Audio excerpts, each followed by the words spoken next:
ẹ̀yin èèyàn mi ẹ wò ó mọ́mí wa Wunmi láwọn àti sọ̀rọ̀ yìí pé ẹ̀yin èèyàn mi Yorùbá nation ló lè ṣe pé ṣẹ́yìn ò mọ̀ wípé lọ́ọ̀yà tó dájọ́ fún Nnamdi Kanu wípé Yorùbá ni ẹ ti mọ̀ wípé wọ́n fẹ́ fi orí Yorùbá àti Yíbò ṣìkìnnì wọ́n fẹ́ fi gbára wọn míwàá àwọn Yíbò kan ti ń sọ wípé ṣèbí Yorùbá lẹni tó dájọ́ wípé ẹni tó dájọ́ ò ṣe sọ wípé òun ò lè ṣe ẹ wò ó ṣe rí the only solution òun náà ni pé kí Yorùbá ṣe kí ni kó dá dúró. Mo fẹ́ kí wọ́n lọ gbọ́ bí mọ́mí wa Wunmi láwọn bí wọ́n ṣe ṣàlàyé ọ̀rọ̀ yẹn ìfọ̀mù ní yes Yorùbá nation ló lè ṣe if not wọ́n máa pa kísàkísà sí ọmọ Yorùbá lára. ẹ jẹ́ ká jọ wá lọ gbọ́ kẹ́ tó lọ gbọ́ ṣèbẹ́yìn náà gbọ́ pé wọ́n ti kó àwọn ọmọ kan nísìn bíi 100 ọmọ náà tuntun kó ní school.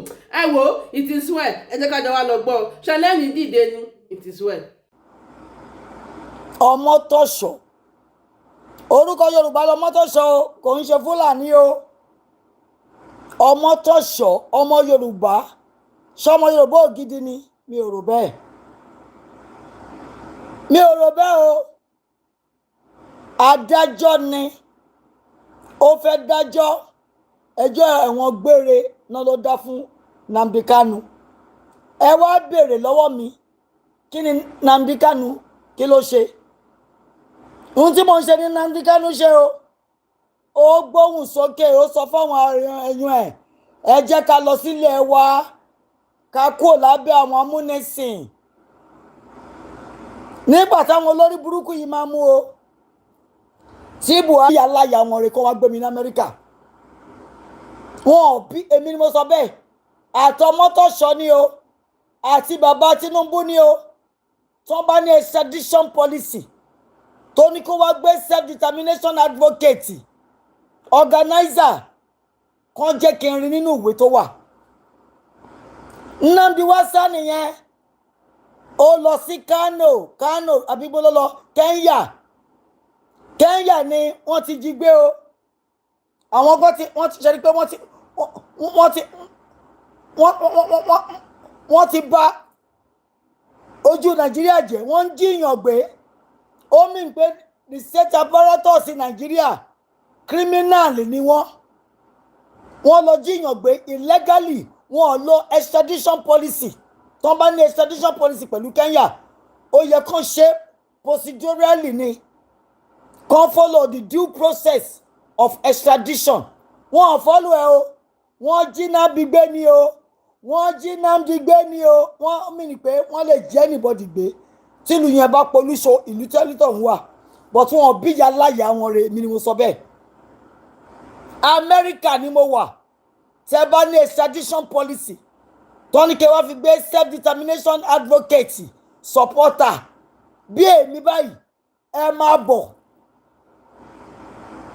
Wọ́n lọ sí Kanu gbé wọ́n lọ issue àwọn statement kan ó fẹ́ incite terrorism. Tí Nnamdi bá incite terrorism tọ́jí Bello kí ló ń ṣe? Kí ni Mẹ̀yẹ́tì àlà ń ṣe? Kí làwọn làkùráwà sí ń ṣe ní Nàìjíríà? Kí ni Boko Haram ń ṣe? Kí ni Bódèjẹ́ ń ṣe? Kí ni Galadima ń ṣe? Kí ni El-Rufai ń ṣe? Kí ni number 2 manu Tinubu ń ṣe? Kasim Shettima Boko Haram ni. Boko Haram ni. Ṣùgbọ́n kò sẹ́ni tó mú o. Peacekeeper, get out of my platform. If you have come with your stupidity and nonsense, get out. I'm not talking to you. Schemer, if I'm mental, your mommy, your daddy, your family, they are all mental. Because you are a son of perdition. You will not understand. If you are a Nigerian, Boko Haram will kidnap you or one of your family members. So ẹ̀yin ará mi wọ́n wá mú Nnamdi Kanu ni wọ́n ti tì wọ́n lẹ́yìn ó ti lé lọ́dún mẹ́rin. Ṣé láàrin ọdún mẹ́rin wọn ò lè dájọ́ ẹ̀? Wọn ò mọ tó bá mú lé lórí. Ṣùgbọ́n ó ti wá yá government of Nigeria under the aegis of Baba Tinubu Bola Ahmed Tinubu, Mr. T-Pain, àtẹ̀yìn àti the Fulani oligarchy, àwọn kabali tó ń pèsè fún yín, ìrùdí Fulani ni yín bàbá Tinubu. You cannot stand on your own integrity, and you have no integrity left. International máa bá wa dá sí. Mo ti ṣe press release sí international community. Ẹ ṣẹ̀ṣẹ̀ bẹ̀rẹ̀ ní o bàbá Tinubu, èyí tẹ́kẹ̀ bọ̀ ẹsẹ̀ bọ̀ yìí. Ẹ máa tẹ̀ sí. Nàìjíríà máa fọ́mọ yín lórí. Ẹ bá mi pín ẹ̀yin èèyàn mi.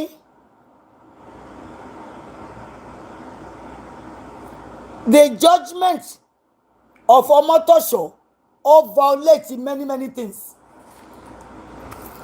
What did he violate?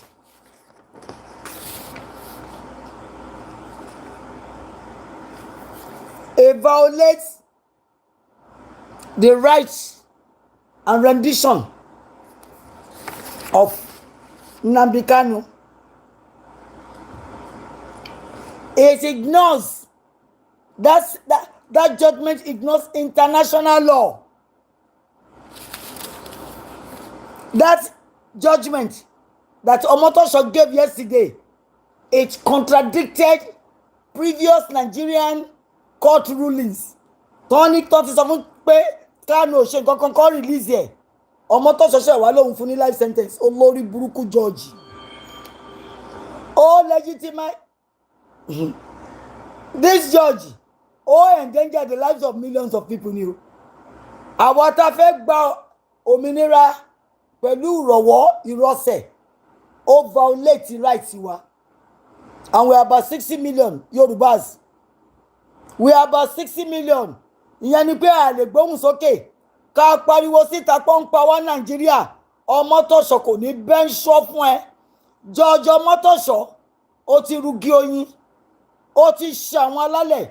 Àwọn èdìdí ọ̀run máa sọ̀kalẹ̀ lé lórí. Wọ́n máa nà ẹ́. Wọ́n máa lagi mọ́ ẹ lórí. Wọ́n máa fọ́ òkúta mọ́ ẹ lórí fún judgment to give lánàá. Nigeria no longer operates as a democratic state. It's not governed by the rule of law. It's a political contraption maintained by coercion and fear and intimidation and oppression. That is what the judiciary is about. They are rubber stamp. Fulani ló ń pàṣẹ fún wọn. Ohun tí bàbá Tinubu bá fẹ́ ló ń ṣe. Ẹ̀yin aṣiwèrè. Ẹ kàwé ẹ̀ ní làákàyè. You went to law school to come out and become liars, perpetrators of evil, darkness of oppression. That is what they are using you for. Oppressive judiciary contraption. We have called the United Nations and the Human Rights Council to ask this useless judicial judgment. Ask them to reverse it. We have called United Kingdom. I have called them. I am going to send a letter to ask for the reversal of that judgment. I am calling on the European Union External Action Service. Wọ́n láti bá wa dá sí ọ̀rọ̀ yìí o. Nítorí tí Nnamdi ṣe òun lèmi ń ṣe l'Amẹ́ríkà o.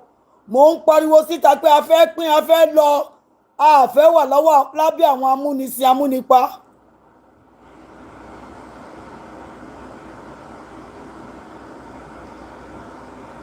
Ẹ̀yin ará mi, àwọn olórí burúkú pọ̀ láàrin wa o. Àwọn tó ń fẹ́ ká lọ, tó ń fẹ́ kí Fúlàní máa fìyà jẹ àwọn ọmọ yín, àwọn ọ̀bátan yín, àwọn ẹbí yín. Olórí burúkú pọ̀. Schema, olórí burúkú ni ẹ́. Olórí burúkú ni ẹ́. Nítorí pé Fúlàní ò tí ì pa ìran ẹ, àbí kó gbé ìwọ fún ara ẹ gan. You are talking rubbish. Rubbish. But I'm praying for you. You will be a victim of Boko Haram. You will fall in the hands of the Meyati Allah. Lakurawas will kidnap you. Mosibawu will decimate you. Schema, You are a son of perdition. You are a son of perdition. If you are a Nigerian and you are not a Fulani, you are a bastard. Because when they start killing your people, it will affect your life. When they start killing your people, it will affect you, skimmer. Ọmọ àlè. Àwọn ọmọ tó ń fọwọ́ sí júwèlé bàbá ńlá bàbá wọn nìyẹn. Ẹ̀yin ará mi, tá a bá dìde ká gbára wa sílẹ̀. Báwọn olórí burúkú Nàìjíríà yìí ṣe máa polúṣọ ayé wa nìyẹn. Báwọn olórí burúkú kan ṣe dìde tó ń jẹ́lì late Ọbáfẹ́mi Awólọ́wọ̀ nìyẹn o. Àwọn judiciary contraption yìí náà ni o. Awólọ́wọ̀ winning. Àwọn judiciary bastard yìí ló gbé fún Ṣàgàrí náà o. Ní 1987 kọ́ àbí what year? 1983. This same judiciary nonsense, disgraceful judiciary rubber stamp. On rubber stamp nǹkan tí Fúlàní fẹ́, ohun tí bàbá Tinubu fẹ́, àwọn amukumẹ́kọ apọ̀dà. Àwọn náà lọ́pàá Tinubu Kensaro Wíwá and the 9 Ogoni, the Ogoni 9. Àwọn olórí burúkú yìí náà lọ́pàá, wọ́n pa wọ́n tún sun egungun ẹ̀ pẹ̀lú ásìdì. Ṣe rí àwọn tá à ń bá gbé. Nígbà ayé Àbáṣà, wọ́n pa Kensaro Wíwá o. Wọ́n láwọn ṣe judiciary, àwọn ṣe kóòtù. Wọ́n pa o nítorí pé ó ń jà fún àwọn èèyàn ẹ̀. So ṣé kán máa mú àwa Yorùbá náà pa? Wọ́n ti ń pa wá already. Wọ́n fẹ́ gbalẹ̀ bàbá ńlá bàbá yín. Wọ́n fẹ́ gba dúkìá yín. Wọ́n fẹ́ gba àlùmọ́ọ́nì yín. Wọ́n máa gbà á tá a bá dákẹ́. Wọ́n á gbà wọ́n á bomi ṣàn wá lọ́wọ́. Wọ́n á pa wá wọ́n fi wá ṣe sèré. Wọ́n á pa wá wọ́n fi wá ṣe súyà. Tá a bá dákẹ́ tàrà wá dákẹ́. Ẹ̀yin ọmọ Yorùbá ògidì, ẹ̀yin ọmọ ìyá mi nínú ẹ̀jẹ̀. Ẹ̀yin ọmọ Odùduwà ẹ gbóhùn sókè. The United Nations want to hear your voice. The European Union wants to know what you are thinking. The International Criminal Court wants to hear from you. Ẹ pariwo sókè o, ẹ gbóhùn sókè, tá a bá gbóhùn sókè. Wọ́n á máa pa wá lọ ní o. Wọ́n á máa pa wá lọ, wọ́n rò pé àwọn làwọn ní right láti di Nàìjíríà mú. A máa lọ ní a máa kúrò lábẹ́ wọn. Yes, Cassie, welcome. Thank you so much. There is genocide going on in Nigerian space. There is oppression, there is intimidation, there is encapsulation, there is oppression, there is enslavement of the indigenous people in Nigeria by the few oligarchy, Fulani oligarchy, Fulani terrorists, Fulani Boko Haram. They have encapsulated the indigenous people that owns the land there. They are killing in multiples of thousands just because they want our land. We don't know where Fulani came from. They should go back. And if they don't want to go back, they should stay in the north and shut up their mouth and live peacefully. It appears they do not know what peace is all about. They are always about killing, fighting. That's all Fulani know. And they are lazy. Lazy. If they know what they want to do, they should start to build a kingdom, a dynasty of their own. They want to build a nation by killing other nations, by killing other peoples in their indigenous ancestral land. It is not going to happen. It is not going to be business as usual. Mr. Bayo, Akingba, ẹ bá mi pín, yí pé ìtí Fúlàní ṣe yìí. Kò ní rọgbọ, kò lè rọgbọ. A lè gbà. A kì í ṣerú Fúlàní. We were free people before kí olórí burúkú British kó tó join South and North Protectorate. The Yorùbá ti ń ṣoge, àti ń lọ abroad, àti ń lọ kàwé. Kan tó so wá pọ̀ ní year 1914 as amalgamated country. Flora Shaw tó sọ wá ní Nàìjíríà kò máa ń ṣe Nàìjíríà ni. Kò ń ṣe Nàìjíríà ni o, ṣùgbọ́n òun ló fún wa lórúkọ. Ó fún ẹgbẹgbẹ̀rún millions àwọn èèyàn lórúkọ àwa ń jẹ́ orúkọ tó ọmọ àlè bìtì kó fún wa ṣe rí pé àwa gan lójútì. Miss Nicole, I have to shout. They are killing my people. There is genocide in my home country called Nigeria. And they are killing us in droves. The people that are killing us do not belong in our country. And yet they infiltrated. They are encroaching on our land. And they are killing us. Thank you, Mr. Yomide. Mr. Yomide, thank you. Let us keep on shouting. United Nations must rise up. The European nation must get up. International Criminal Court must wade in. Everyone, Amnesty International must know this. That we are tired of being in one evil contraption Nigeria. We want to go. The killing is too much. The bloodshedding is just too much. We can't endure that. We cannot live under this kind of darkness. This darkness of oppression is an aberration. It's an abomination. No civilized people must live under this kind of oppression. The intimidation, the encapsulation, the oppression is too high, is too much. And the bloodshedding is an abomination. We cannot stand it. We will not stand for it. We are not going to stand for it. Oh. That's why we are calling the African Union Commission to wade in. Mahmoud Ali Yusuf, do you know what is just going on in Nigeria now? That a self-determination advocate has just been sentenced to life imprisonment. For what? Because he's advocating for self-determination, for freedom, for liberty, for independence, for his people. Does that amount to terrorism? Does that amount to treason? It does not. It is an inalienable right of a people to seek for self-determination.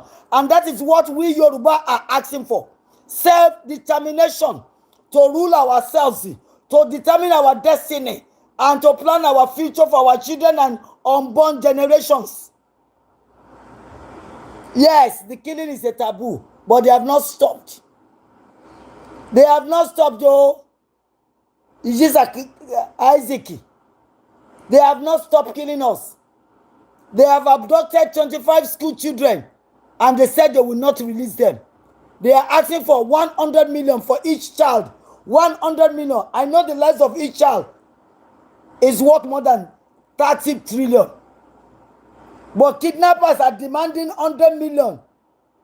And there are 28 people kidnapped. Who do they expect to bring that kind of money? They want the government to pay. So of all the projects, infrastructure that the government will do, they will give over a trillion to kidnappers. So that what? And when they kidnap this 25, they are going to kidnap again. It has become a pattern. It's in the DNA.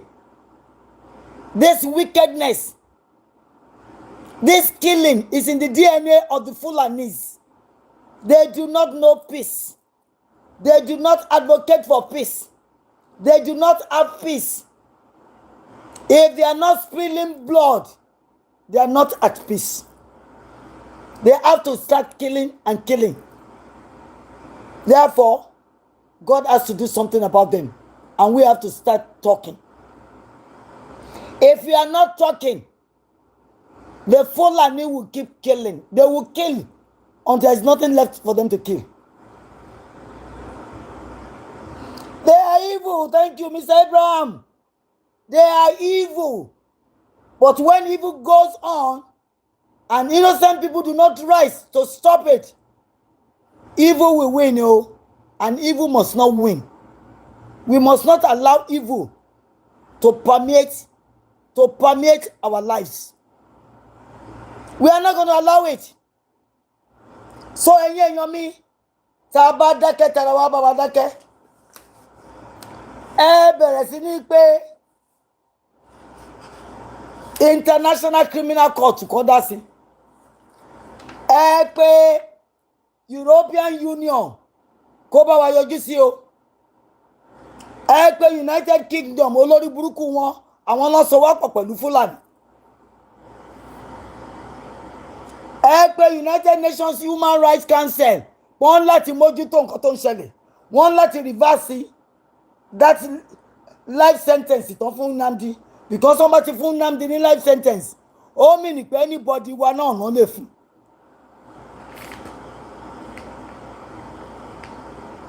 Nàìjíríà ẹ̀yin ọmọ ìyá mi wọ́n ń lo àwọn rubber stamp judiciary personnel to murder to slaughter until someone dey slaughter house for the truth àwọn ló ń pa òtítọ́ rẹ́ tó ń pa freedom tó ń fọwọ́ lajú freedom lójú wọ́n ti dá pààyàn judiciary wa àwọn gan la pààyàn wa èyí tí wọ́n gbélé Nnamdi lórí yìí gbogbo ẹ̀yin indigenous people náà gbélé lórí o. Injustice to one of us is injustice to all of us. Injustice to one is injustice to all. We are not free when Nnamdi is not free. Kì í ṣe lórí Igbo nìkan ọ̀pọ̀ IPOB. This sentence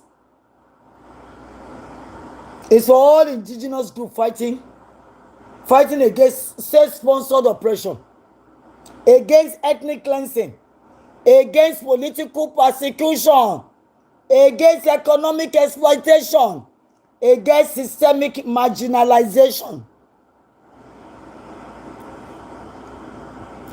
Wọ́n fẹ́ ká sọ̀rọ̀, wọ́n fẹ́ ká dákẹ́ minimini bí omi inú ṣàsùn.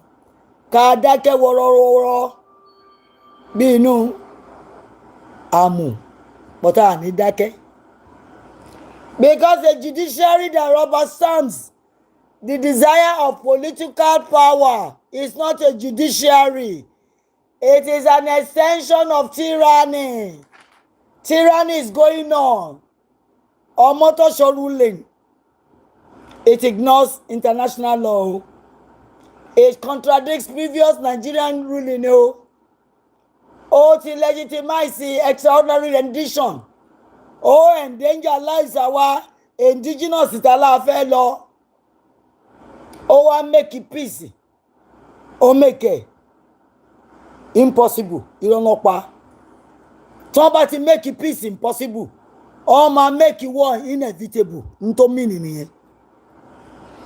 Ẹgbọ́n sókè yàrá mi ẹ pé United Kingdom government ọ̀n láti dá sí àwọn lọ́sọ̀wọ́pọ̀ o ẹ pé European Union External Action Service kan bá wa mójútó o ẹ pé African Union Commission ẹ pé secretary ẹ pé chairperson Mahmood Ali Yusuf o African Union chairperson dìde.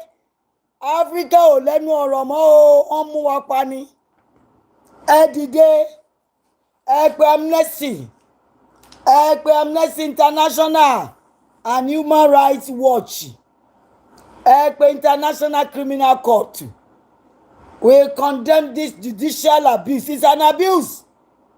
Ẹ bèrè pé kó reverse this unlawful sentence. Kàn gbé independent international investigation that day into this extraordinary rendition of Mr. Kanu. Kàn wá hold gbogbo àwọn olórí burúkú official. Ó bẹ̀rẹ̀ látorí bàbá Tinubu gangan accountable for breaches of international human rights law. They need to protect the rights of all indigenous in Nigeria. Àwa tá ń wá peaceful self-determination àwa ta fẹ́ exit out of the evil contraption called Nigeria. Tó bá lè mú Nnamdi, wọ́n á má wá tó kù o. There is no freedom. God Israel, because there is no freedom in Nigeria. They have weaponized the judiciary, killing the innocent advocates for self-determination. They did this to Kensaro Wiwa about 30 years ago. They sentenced late Obafemi Awolowo because he's agitating for his people. It's been a long time since Nigeria has been killing self-determination advocates, but we are not going to stop. No one will stop us. We have called the United States Department of State to wade in, to step in and divide Nigeria. Let everybody go their own way. We don't want to be part of Nigeria anymore. And as descendants of Oduduwa, we stand against injustice anywhere within Nigeria. We oppose the weaponization of state institutions, and we reject the criminalization of self-determination. Self-determination is not a privilege. It is our inalienable right. The right of its people that have homogeneity. Yoruba speaks Yoruba. Hausa speak Hausa. The Igbo speak Igbo. The Akwa Ibom speak their language. Why should we be matched together when we don't speak one language? Germany, they speak German. The French people speak French, yo. America speaks English. Canadians speak English and French. The Yorubas are not speaking Yoruba, oh. The greedy, wicked, evil London or Britain they want us to speak their language and forget our own ancestral language, the language given to us by God. Because we didn't give ourselves that language. God will have given us French. But when they capture us with their wicked guns, they force us to speak their language. We have Anglo-speaking countries in Africa. Anglo. Are we part of the Anglo-Saxon people? French people captured some Africans and they're speaking French. Are they French people? Are they white? They want us to speak their language as a form of domination, as a form of superiority, but they are inferior. Because if your language is precious to you, you will speak it by yourself and you will leave other people to speak their language. These egomaniacs want us to speak their language. But we are not going to allow it. That is why I'm telling you, Yomo Yoruba, ẹgbọ́n sókè pariwo ẹ má bẹ̀rù, a ti lè bẹ̀rù jù. Fúlàní fẹ́ pa wá, àwa náà ká pa Fúlàní. Wọ́n ní Gàmbàrí pa Fúlàní kò lẹ́jọ́ nú. Kán bẹ̀rẹ̀ sí ní para wọn. Yes, Nigeria must divide. It must divide whether they like it or not. If we do not, there will not be a country called Nigeria very soon. Before they turn Nigeria into Afghanistan, before they turn Nigeria into Yemen, before they want to turn us into Syria, Nigeria must divide. We must go. Let everybody go to their ancestral land. Fulani, Fofode speaking people. Go and form your own country. We don't want to be with you. You do not know peace. You want to turn us into your cash cow, into your ATM. It is going to be impossible at the end of the day. We are not going to allow it. We are not going to. Nígbà o, Ati jọ̀wọ́ ṣòkòtò kan náà. Bàbá Tinubu ẹrú Fúlàní. Ẹ ti gbé Shettima sípàkọ́ yín, òun ló máa pa yín. Ẹ ti gba Nuru Ribadu as your national security adviser. òun ló máa tà yín. El-Rufai ń dúró dè yín o. Galadima ti ṣetán láti bá yín fà. Àwọn adóbayérò wọn ò káwọ́ kù. Lamido Sanusi ńkọ́ ó ganu kalẹ̀ sí lọ́rùn ní ẹ̀yìn ó de yín mọ́ yín lẹ́ẹ̀ní lọ. Sultan of Sokoto ńkọ́ ìyẹn náà ní káwọn ọmọ ẹ̀ máa pa yín. Ẹ wá ganu sílẹ̀ bàbá Tinubu. Ẹ ganu sílẹ̀ ẹ ranjú kalẹ̀ bí agama lizard ẹ̀ ń wò wá. Tán bá pa wá tán ilé yín ló ń bọ̀. Àwa tá máa yé o pọ̀ tán máa délé yín bàbá Tinubu.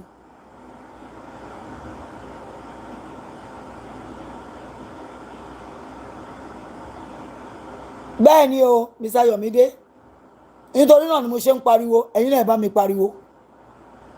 Ẹ̀yin ọmọ Yorùbá ògèdè ẹ̀yin ọmọ ìyá mi nínú ẹ̀jẹ̀ tá a bá dákẹ́ tí ara wa bá wa dákẹ́ tán bá mú Nnamdi Kanu tán sọ sẹ́wọ̀n lẹ́nìí àmọ́ ẹni tó máa mú lọ́la o àmọ́ ẹni tó máa mú lọ́la o wọ́n ti ju bàbá Awólọ́wọ̀ sẹ́wọ̀n níjọ́sí wọ́n ti pa Kẹ́ńsáró wíwá 30 years ago wọ́n ti mú MKO Abiola even when he won the election fair and square wọ́n pa o wọ́n ti ìdí àgbọn mọ́lé o wọ́n ti pa o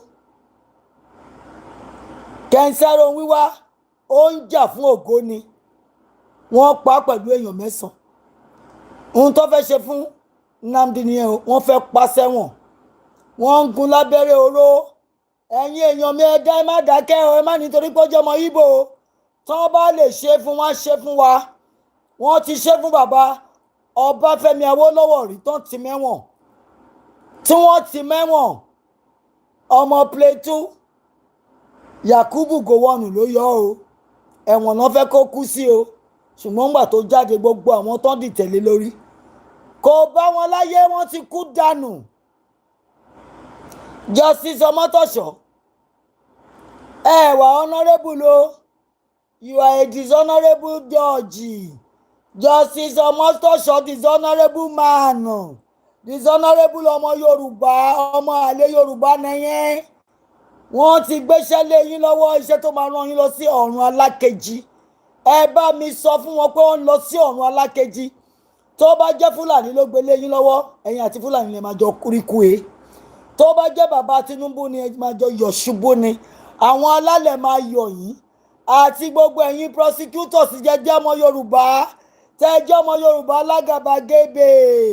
alágàbàgebè nìyẹn onírọ́ nìyẹn òpùrọ́ nìyẹn ẹ máa rí jàǹgbàdì Ọlọ́run o lóòótọ́ Ìgbò ni Nnamdi bọ̀tẹ́ gbàgbé pé n tó ń jà fún làwa náà ń jà fún self determination ni Nnamdi ń jà fún self determination làwọn ọmọ Odùduwà ń jà fún so tán bá mọ̀ wá náà bẹ́ẹ̀ ṣe máa ní kán fúra sẹ́wọ̀n ẹ̀wọ̀n gbére nìyẹn kò ní bẹ́ńṣọ́ fún yín o gbogbo ẹ̀yin tẹ́ wà lẹ́yìn pé kán fún Nnamdi ní ẹ̀wọ̀n gbére ikú oró ni gbogbo yín máa kú dànù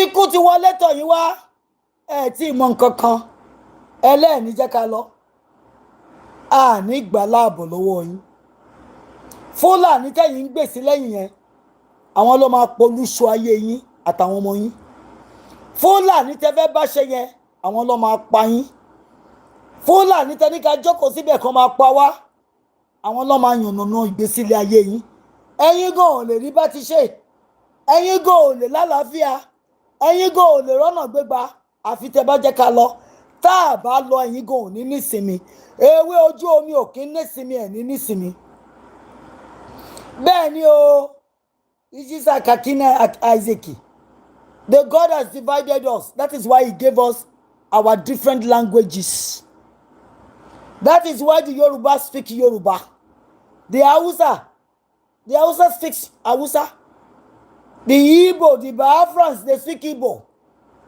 the Benin they speak their language the Calabar speak their language Akwa Ibom speak their language Benue speak their own Plateau have their own so why should we be forced why should we be coerced why should we be mandated to speak other people's language and to be together when we don't even like each other. Nobody likes the Fulani, oh, let me tell you the truth too. But a lot of them a lot of these weaklings are afraid of Fulani. Fulani are not afraid of you. I know you are a killer. But you will begin to kill yourself. You will begin to decimate yourself by the authority in the name of God. By the anointing in the blood of Jesus, you will start to commit suicide. Ahithophel committed suicide. Adolf Hitler, despite the fact that he killed 6 million Jews, he committed suicide.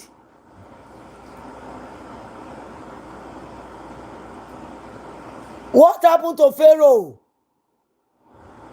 To King Pharaoh of Egypt? He ended up in the Red Sea. A lot of you are going to go to the Atlantic Ocean and end there.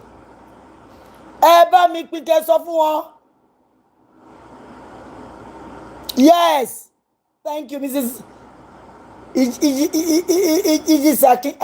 Ake Isaac. Fulani is not from Nigeria. We don't know where they come from. We don't know. Some say they come from Mauritania. We have them. Some say they come from Senegal. They are there. Some say they came from Libya. Let them go to the hell where they came from. I don't care. Let them leave us alone in our own ancestral land. Nobody wants Fulani around them. Oh, dirty, stinking, vicious, violent marauders, encroachers. They are killers, drinker of human blood and cow blood. That is who Fulanis are. Wicked. They sleep with the animal. Bestiality that God condemned. Fulani are not normal human beings. They are an aberration, an abomination to the human species. So nobody wants to live with them. And that's why they are killing everybody. They want to take everybody's land. Kole sheshe, kole bossy, ko samana, ko samana, ko samana to Joshe. Gbogbo Nigerian leadership, as at now, they are complicit. They are accessory before and after the fact that Fulani are committing genocide. They knew about it.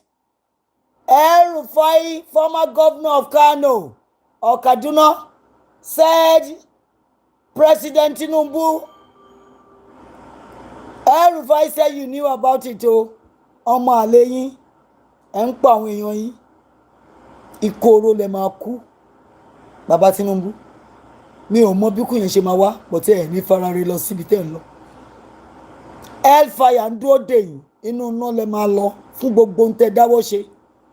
Àti tẹ́ jọ́ yín ni o, àti tán fi lọ̀ yín tẹ́ ẹ̀kọ́. Ìkorò lè máa kú.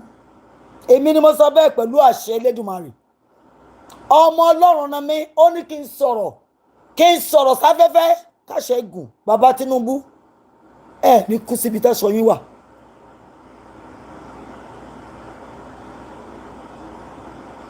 If you are a Fulani and you are not from Nigeria, what then are you doing in Nigeria?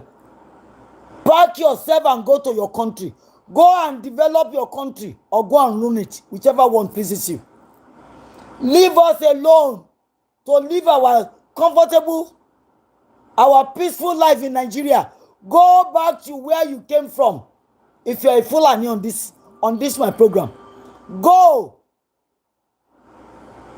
You don't want to go because you want to keep on amassing our wealth, our resources. You are lazy. Lazy.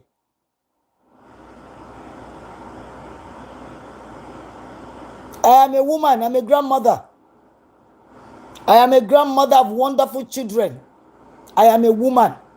So, do not take my voice for a man's voice. I am a woman. I have born and now I have grandchildren. But I will not allow Fulani to kill my descendants, to kill my people. Enough is enough of this rubbish. Let Fulani go to wherever they came from.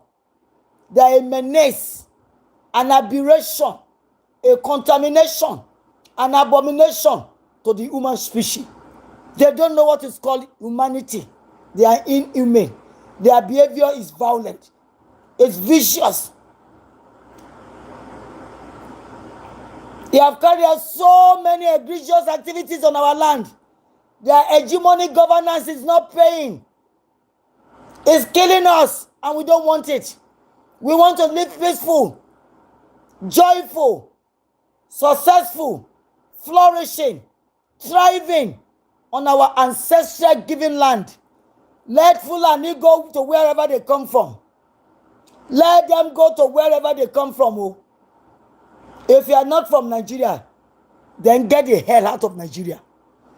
Leave Nigerians alone and let us manage our destiny, plan our future. We don't want Fulani in our midst. You are too violent. You are vicious. Your egregious activities is too much. We don't want you around us. Dirty thinking. We don't want you. Go and live your life the way you want. But leave us alone. Ẹ̀yin ọmọ Yorùbá gidi. Ṣáwọn tẹ́fẹ́ bá ṣe nìyẹn. Tó ń kidnap àwọn ọmọ yín tó ń gé orí yín bọ́lẹ̀. Àwọn tẹ́fẹ́ máa fẹ́ nìyẹn. Ẹ̀yin abíagbátá tẹ́dílẹ̀ fún Fúlàní ẹ ti ṣe wèrè. Adémọ́lá Elégùṣì ó ti ya wèrè. Ó ti gbé Fúlàní sílé. Ikú ló gbé dání o. Ọba Elégùṣì. Ó ti gba Fúlàní sílé, ó ti gba kú dání. Rashidi Àkànbí, Emir of Ìwó, ó ti gbé kú sílé o, ó ti gbọmọ Fúlàní dání. Olórí burúkú ẹ̀ atọrọjẹ ọba, ọba jígólò, ọba oníkòmọkòtọ́, ajẹlójú onílé jẹlójú àlejò. Ó fẹ́ jọba níwò, ó fẹ́ ṣe ìrùdí Fúlàní. Fúlàní ló máa pa ẹ́, ó ti wọlé tọ̀ ẹ́. Ó ti bí ọmọ Boko Haram, àwọn ló máa pa ẹ́. Go and write it down. Ọmọ tó bí fún ẹ, Boko Haram ló máa sọ dì. Go and write it down for free. Elégùṣì, ó ti fẹ́ Fúlàní, ikú ti wọlé tọ̀ ẹ́ wá. Àwọn tó máa pa ẹ́, òun ló gbé sí abẹ́ ilé ẹ. Ẹ̀yin ọmọ Yorùbá gidi, ẹ bá mi pín kó dọ́dọ̀ àwọn bàbá olórí burúkú tó láwọn bàbá wa. Wọ́n ń ṣe bàbá. Apanimáyọ̀dà ni wọ́n. Ológì ní òru ni wọ́n. Mo wá ké pe ẹ̀yin abiyamọ fọ̀já gbọ̀rọ̀gbọ̀rọ̀. Ẹ̀yin abiyamọ oníṣẹ́ ńlá ẹ dìde. Fúlàní ń pa àwọn ọmọ yín lójú ẹ̀mí yẹn ẹ dìde. Ẹ gbóhùn sókè. Ẹ gbóhùn sókè. Ẹ gbóhùn sókè. Mr. Peter, how are you today? Thank you.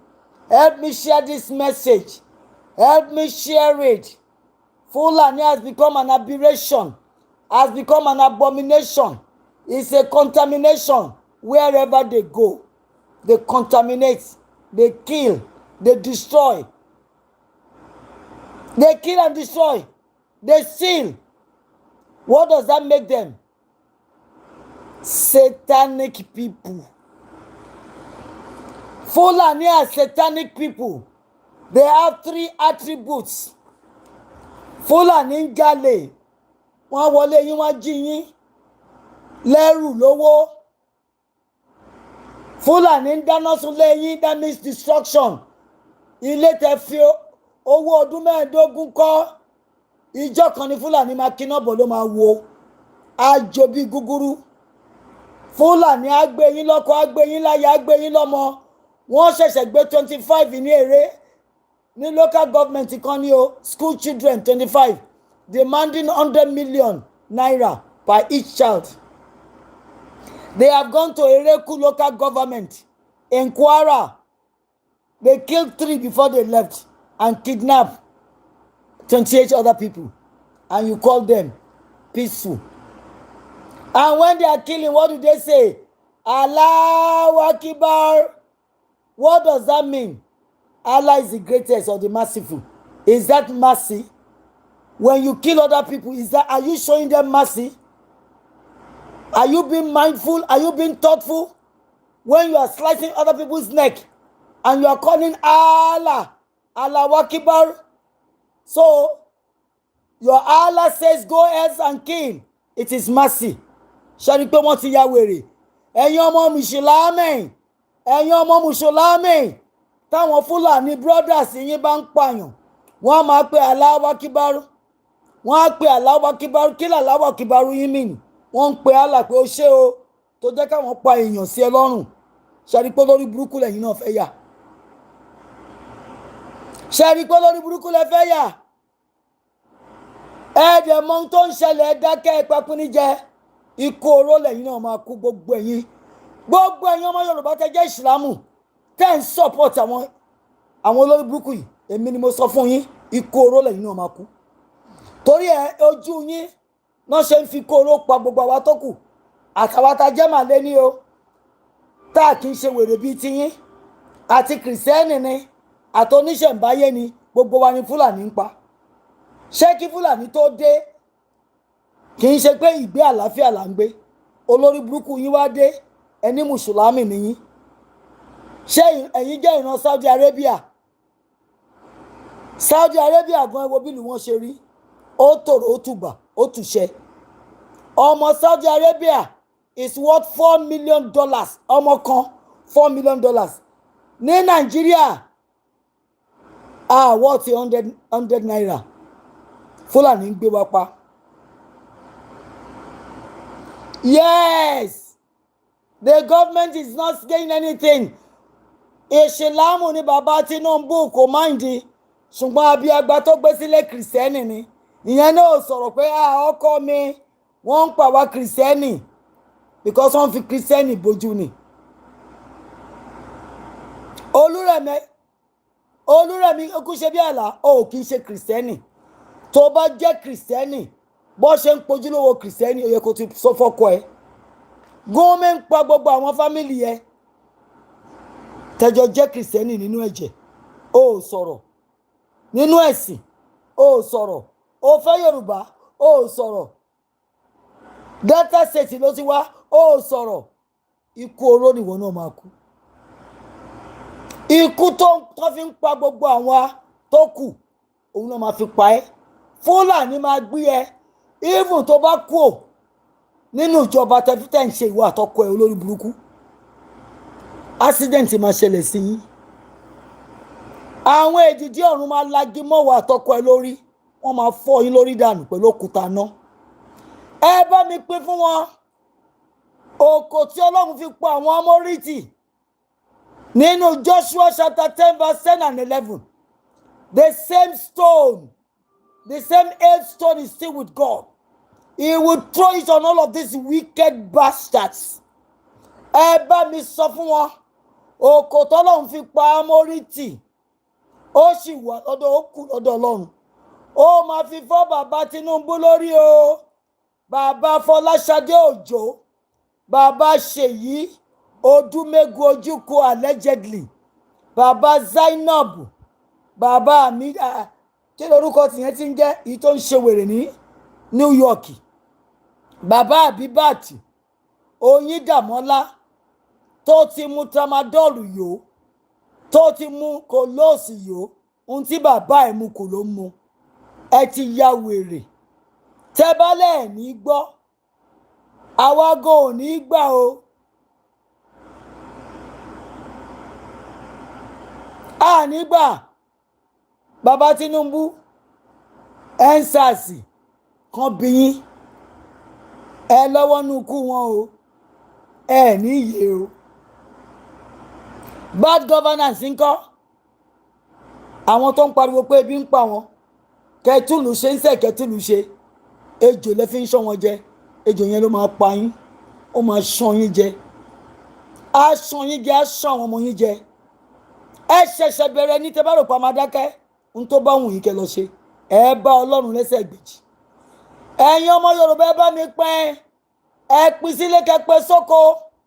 kẹ́ bẹ̀rẹ̀ sí ní sẹ́ndì gbogbo iṣẹ́ ibi tí wọ́n ń ṣe gbogbo ẹ̀ ló máa dé International Criminal Court a máa gbé gbogbo ẹ̀ lọ bá United Nations gbogbo ikú tẹ́ fi ń pa àwọn ọmọ ojúlówó ọmọ Yorùbá ojúlówó Akwa Ibom ojúlówó ọmọ Igbo gbogbo ẹ̀ ló máa dé United Nations gbogbo ẹ̀ ló máa dé International Criminal Court ẹjọ́ yín ó ń lọ sí Hague ibi tí wọ́n ti máa dájọ́ kú fún gbogbo yín gbogbo owó tẹ́ jí Ọlọ́run máa jọ́jú wọn wá sí ìbá mi sọ fún wọn ìpè Ọlọ́run ní ọlọ́wọ́ gbọgbọrọ tí ń yọ ọmọ nínú ọ̀fìn Ọlọ́run ní alágbádá aná ẹlẹ́wù wọ̀yíwọ̀yí alápá kábíkábí àrí ìró àlá àríjà másà arógun máṣọ̀lẹ̀ Ọlọ́run tá gbójúlé nìyẹn alágbára jùlọ Ọlọ́run tó jẹ́ ọ̀gá jagunjagun òun ló ń rán ọmọ níṣẹ́ iná tó tún gbómi tẹ̀lé lẹ́yìn ó ń rán ọmọ níṣẹ́ ikú ó tún dúró dè nínú ilé torí pé ó mọ̀ pé ó máa padà wá bá òun ìyẹn lọ́lọ́run tá gbójúlé òun la rí jà má sá o Ọlọ́run wa ni arógun má ṣọ̀lẹ̀ gbogbo ogun tí bàbá gídá bàbá Tinubu àwọn làkúráwàsì àwọn àbíìbù àwọn Boko Haram àwọn mẹ̀yẹ́sì àlà àwọn Adó Bayero àwọn Galadima àwọn Guadalupe àwọn Lasisi Lamido tí wọ́n bá gbé wá apá Ọlọ́run máa ká wọn o gbogbo wọn ló máa kú fún wa ẹ lọ ní sùúrù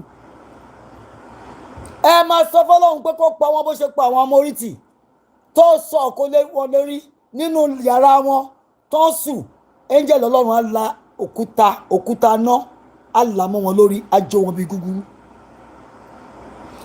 ẹ̀yin ọmọ Odùduwà thank you Mr. Michael ẹ dìde o ẹ dìde kẹ́ pariwo sókè wake up wake up Fulani is already killing massively Fulani is killing wantonly ẹ dìde ẹ̀yin ọmọ Odùduwà ṣe sùn lọ́nà ẹ dìde Fulani mú yín pa bí adìyẹ tó bá gé yín lọ́rùn tán á tún gbé sínú igi á máa fi wọn gbogbo àgbáyé bó ṣe kà yín kún nìyẹn chicken ẹ wá ń ṣe patí ẹ ń jójó ẹlẹ́yàká wò ẹ mọ̀ pé ẹ̀sìn ara wa là ń ṣe ẹ̀sìn là ń ṣe Fúlàní ń pa wá ń jó ẹ̀yin olówó ọlọ́lá ẹ ganu kalẹ̀ ń ṣe patí Ọ̀tẹ́dọ́lá bàbá tiẹ̀ ti jíwó kalẹ̀ fún ẹ ó wá ń nà bí ẹlẹ́dà ó ṣe márẹ́jì ọ̀n kakuléètì ẹ̀ ó kọjá 30 million ń tẹ́ fẹ́ jókòó lé lórí nìyẹn kẹ́ máa ṣòṣì bí ẹran aṣẹ́wó kínú yín máa dùn síyà ní ìní ẹ má ṣe patí o but àwọn ọmọ ojúlówó ọmọ Yorùbá ń jẹgba ń jẹyà inú yín ń dùn sóṣì Ọlọ́run á dájọ́ fún yín Ọlọ́run máa bẹ̀rẹ̀ sí ní dájọ́ fún yín èyí tó máa lọ before the end of December Ọlọ́run ti kọ sílẹ̀ nínú yín èyí tó máa gbé léṣòde tí ò ní lè jáde tó máa fi teaspoon gbé ice water sí lẹ́nu ó wà nù yín èyí tọ́lọ́run lóun máa yà ní wèrè tẹ́ máa sán lórí tí yáàbá apá òsì ò ní gbà yín ó wà nínú yín èyí tọ́lọ́run máa la òkúta mọ́ lórí tó máa fọ́ orin yànnàyànnà ó wà nínú yín èmi ọmọ mi ń pariwo sí Ọlọ́run mo ti kékéké mo ti bẹ̀bẹ̀ pé Olúwa o alágbára ló di ọ̀run o máa wọ àwọn olórí burúkú yìí àwọn ẹ̀dá tó dá tó sọra wọn dìdàkudà Olúwa bá wa mú wọn lọ kàn jẹ́ ká ráyè ṣe ayé wa tó fún wa gbogbo ọgbọ́n àti òye tó fún wa la fẹ́ fi tún lórílẹ̀‐èdè wa ṣe Fúlàní ò gbà ká tó rí ilé wa ṣe ẹ̀jẹ̀ ní Fúlàní ń ta sílẹ̀ àwọn olórí burúkú ọmọ Yorùbá kan ń gbé wọn lẹ́yìn ẹ̀yin ìṣìlámù ẹ̀yin ọmọ ìṣìlámù tẹ́ ń gbé sẹ́yìn Fúlàní ló máa mú ẹ̀jẹ̀ yín o wọn ò kíá o wọn ò gbà kẹjẹ Islam yẹn gangan wọn ní Yorùbá ní àwọn kà yín kún Yorùbá ẹ̀yin kà wọ́n kọ́ ọmọ ìyá yín nú ẹ̀sìn ṣẹ́ni pé wèrè nìyí kò sí ẹ wà on the same page pẹ̀lú Fúlàní ẹ̀dẹ̀ ń tẹ̀lé wọn àlàó ló bú sán nìyí ẹ̀yin ọmọ Yorùbá tẹ́ jẹ́ ìsìlámù tẹ́ ń tẹ̀lé Fúlàní Rashidi Àkànbí olóbú sán ni ẹ́ Muftau ọwọ́ tẹ́fà tó porí ẹ tó wà níwò tó ń gbèjà Fúlàní tó ní kọ́ àwọn ọmọ kéékèèké máa lọ kọ́ bọ́ ṣe yìnbọn ọmọ yìnbọn pa ẹ́ ni àwọn ọmọ tẹ́ ń kọ́ ní pé kọ́ máa lọ yìnbọn yẹn àwọn ọlọ́mọ yìnbọn pa yín torí Ọlọ́run máa jí ọpọlọ wọn Ọlọ́run máa jẹ́ kí ọpọlọ wọn sọ kọ́mọ̀ pé lórí burúkú nìyí fún wọn ní peace fún wọn education nítorí náà ní 15 million alimajiri ṣe wà àwọn olórí burúkú wọn fẹ́ kọ́ àwọn ọmọ wọn kàwé wọ́n fẹ́ kọ́ àwọn ọmọ wọn di apààyàn ní o wọ́n fẹ́ kọ́ di Boko Haram ní o àwa ń lọ sí yunifásitì à ń lọ gba PhD à ń lọ gba double masters wọ́n ní káwọn ọmọ àwọn máa tọrọ báárà kọ́ máa gbé ìbọn kọ́ máa pa àwọn ènìyàn olórí burúkú ní Fúlàní o wọ́n ṣe é súnmọ́ wọ́n ṣe é bá gbé ẹni òfò ẹni ọ̀ràn ẹni ìyà ẹni òṣì ni wọ́n ẹ̀yin ọmọ Yorùbá tẹ́ bá tẹ̀lé Fúlàní orí burúkú àtòṣì lẹ́gbẹ́ dání Ọlọ́run máa jẹ́wọ́ bó ṣe jẹ́ fún yín ẹ̀yin ọmọ Yorùbá mùsùlùmí tẹ́ ní Fúlàní lẹ́ máa ṣe tiwọn against àwọn ọmọ ìyá yín nínú ẹ̀jẹ̀ mo bá yín gbà ládùúrà lẹ́ni Jímọ̀ pé kú Fúlàní ló máa pa yín ní kú síbi tẹ́rù yín wà táṣọ yín wà bàbá Tinubu ṣe gbọ́ mi bàbá Fọláṣadé tẹ gbọ́ mi bàbá Ṣèyí